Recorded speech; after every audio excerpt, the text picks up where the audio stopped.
Hello and welcome to the video. My name is Ryan and thank you so much for checking out my Bond book, I guess first impressions review or discussion.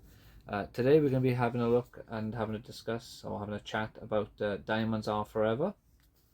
And again we'll have a quick look at the actual case, the hardback, and then on the inside. I'm sure you can actually see, yeah, you got the inside bit. So when trying to think about it, I've come to the realization that if Moonraker is the Bond book that I feel like I have forgotten the most about in terms of the nitty gritty details and not just the actual main plot, I feel like Diamonds Are Forever is the Bond book that I find it, or the Bond story, I find it most difficult to distinguish between the book and the movie version. Certain events I know for a fact happen in one and not the other, or happened in both. But there are also many things I'm just uncertain as to where they happened in, or if they did or did not happen in both. Like I'll just go over some, I guess, like the brief bits I remember for the main story. Then we'll talk about some more of the scenes and stuff like that. Um, so in both versions, it starts off going over like the pipeline of the diamonds, the actual smuggling operation, how they have the miners put them in their mouth and stuff like that, which again, I know happens in the movie. I'm pretty sure that's what happens in the book as well, because I'm sure it's the dentist that they meet when you first get introduced to Wint and Kidd, and they kill the dentist. You go to London, you see M and Bond, having their discussion about diamonds and filling Bond in and getting him up to speed on the whole situation, which again, I'm pretty sure that happens in both versions of the story. Um, then Bond goes to America. I don't remember if he goes to two different parts of America, but I do know he goes to Vegas a bit later. So this might be in Vegas or this might be somewhere else in America. But you get the the reintroduction of Felix Leiter after his life-threatening attack by the shark in Live and Let Die. And you have a bit of setup with Bond and Leiter sort of kind of like with the reintroduction, or with Bond and Leiter sort of meeting up again for the first time in a while. You get reintroduced to Leiter and his character's changes now that he's missing an arm. I believe he's missing a leg, or at least part of his leg.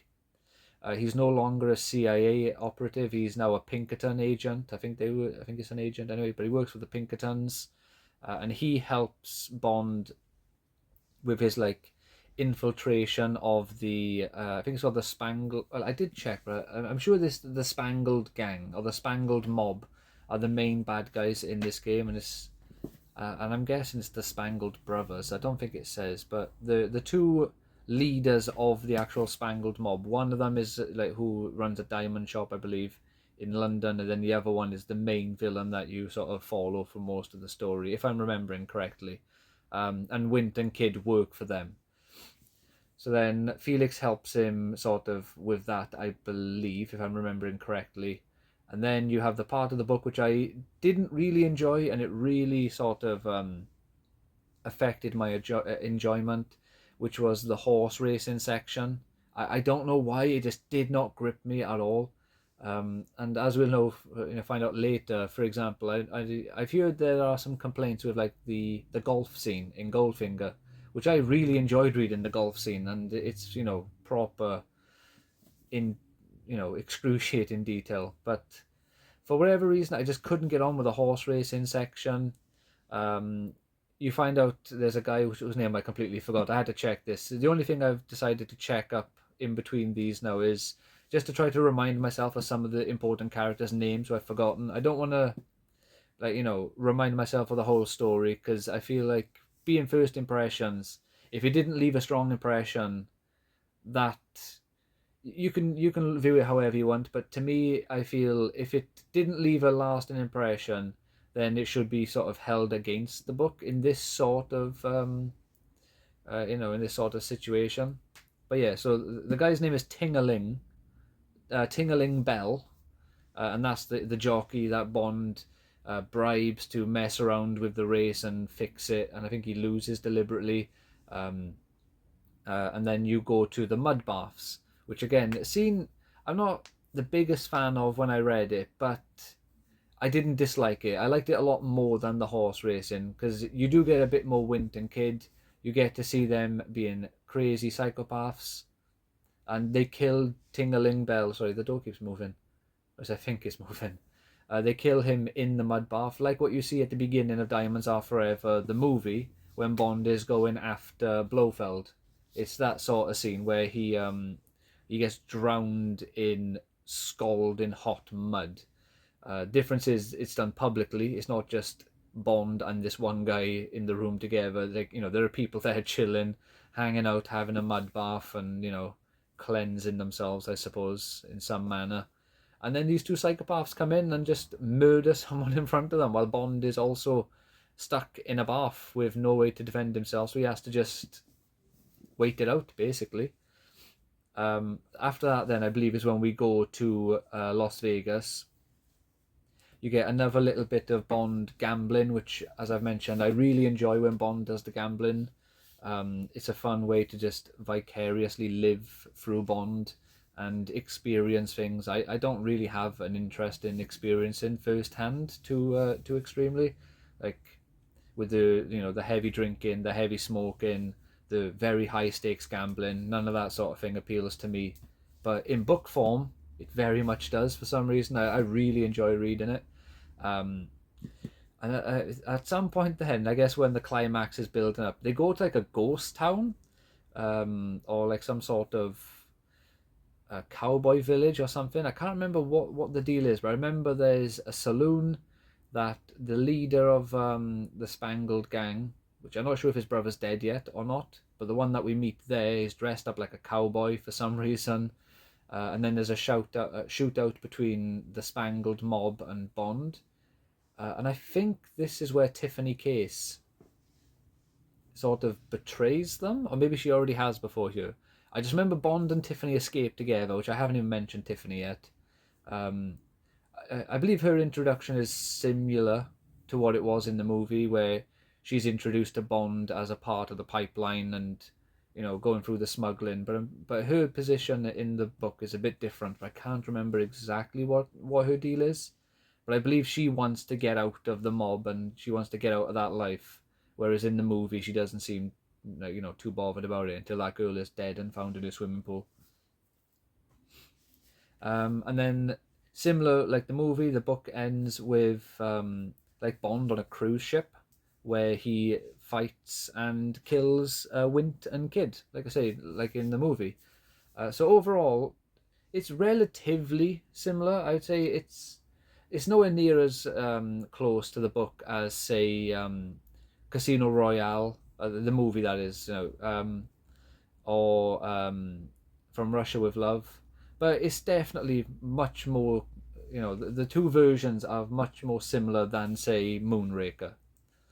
Some of the differences that you get in the book that really appeals to me is the tone is far more serious. With this being Connery's last one, it's you can tell it's just he's not the same Bond that he was in the earlier movies for one reason or another, whether it's age, fatigue in the role, or what have you. But he doesn't have the same edge that he did in the older ones. I still enjoy the movie, but I much prefer the book's more serious tone. I really love how Wint and Kid are handled in the book. Like the movie, they are two like gay psychopaths. I think they're in a relationship. I don't remember if they specify clearly, but they do specify that they are homosexuals, which I believe is how it's worded in the book, or this version of the book anyway.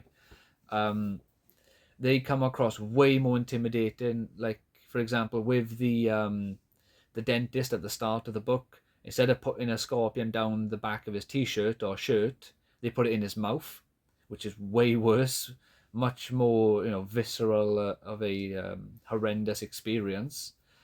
Their death is far more just interesting, I feel, and just better done. In the book, they just come out. No, sorry. In the movie, they come out with some food, pretending to be waiters, and then they get outsmarted because how strong his perfume is, and Bond, or well, aftershave, and Bond recognises it and throws them overboard and blows them up with the bomb that they were going to hide in the desert. But in the book, I can't remember how Bond discovers that they're there, but he goes to their cabin in the ship by jumping out of the porthole at his cabin, climbing across or dropping down to theirs, wherever the direction is, and jumping through the porthole at their cabin, finds them, I believe, gambling, like playing some cards together. One's on a bed and I think one's on a chair. And they're in like a little bit of a Mexican standoff, so to speak, where I think one or both of them have knives, or one has a knife and one has a gun, and Bond has a gun. He kills one of them, and then kills the second one, I think, while also being hit with a throwing knife. Like there's a sort of a trade-off at the with the second of the two. I can't remember which one dies first or second, but it's a much more tense scene. It's far more just, thrilling than just being thrown overboard. And then after they die, he sets up this whole suicide murder scenario where he throws one of them off the boat or off the ship and sets her up so it looks like the other one shot himself or was shot and died from bleeding out. I can't remember exactly how he does it, but it's really interesting. I really preferred how Wint and Kidd were handled overall in the book. Like I say, with the mob, I can't remember a great deal of stuff with the mob overall. I just remember broad strokes. I remember Bond meeting up with them, saying he's like, he's a good man for the job. He can help them out, and he can do all sorts of jobs for them and be helpful. Kind of like what Timothy Dalton's Bond did in, is it The Living Daylights or License to Kill? One of his two, when he goes up with the mob in a casino and like does all the gambling and stuff. So it's kind of similar to what it is here. I'm not sure if that is actually taken from this. I'll find out when I get to The Living Daylights if it is that one. Yeah, so overall I'd give Diamonds Are Forever a 7.5 out of 10. Like I say, really good book. Had its low points for me overall. There were like a couple of little low points here and there, but overall really, really enjoyable. I would recommend you pick it up if you're a fan of the Bond movies and you've seen any of them really, you just enjoy the movies, you want to try experiencing the original versions of the stories. I would highly recommend reading all of them so far, to be honest. But yeah, let me know what you would rate Diamonds Are Forever and also how you would rate it compared to the other books in the franchise. Take care, and I will see you in the next video when we go over, is it From Russia with Love next? I could turn around and just see right there, but we'll have a look. Yeah, when we come back with From Russia with Love. Bye now.